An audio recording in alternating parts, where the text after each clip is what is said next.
রুদ্রাক্ষের কালকে ডিওয়ার্মিং হয়েছে এবং ডিওয়ার্মিং হওয়ার পরে আজকে যে কি পরিমাণ কৃমি বেরিয়েছে, ওর শরীরের মধ্যে ওইটুকু একরত্তি শরীর, তার মধ্যে যে কিভাবে মানে কৃমি হয়েছিল, মানে কি বলবো, পুরো বড় বড় সাদা রঙের গার্ডার মনে হচ্ছে।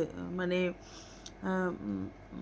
মরে গেছে কৃমিগুলো, কিন্তু সেগুলো পটি দিয়ে বেরিয়েছে। তো সেই সকালবেলা উঠে আমি সব পরিষ্কার করেছি। এবার ওর যে বেডটা কেনা হয়েছিল সেই বেডের উপরে ও পটি করে ফেলেছে। তো ওটা ওয়াশেবল বেডটা, তো আমি পটিটা পরিষ্কার করে বেডটা কেচে ধুয়ে রেখেছি।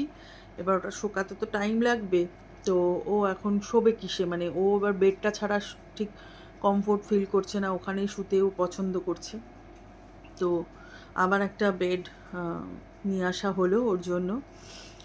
ওর বাবা বললো আর একটা নিয়ে এসো, তো আর একটা বেড নিয়ে আসা হলো।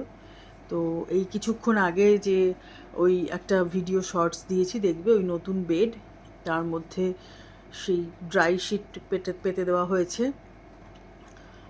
টয়লেট করলেও ওটা ধুয়ে কেচে আবার আর দুটো নিয়ে এসেছি, ওটা আর একটা চেঞ্জ করা যাবে।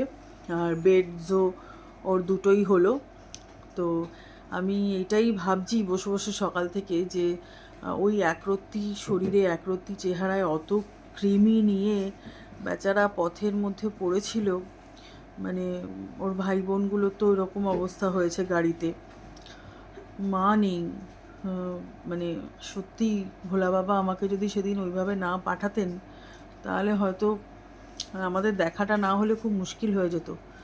সেটাই ভাবছি। আর ভীষণ ন্যাওটা হয়েছে আর ভীষণ দুষ্টু হয়েছে, মানে ও যে কী দুষ্টুমি করছে, ওরে বাবা, দুষ্টুমির শিরোমণি। আর ভীষণ ন্যাওটা, সকলের ন্যাওটা, আমাদের তো হয়েইছে, প্লাস বজরাংদেরও হয়েছে।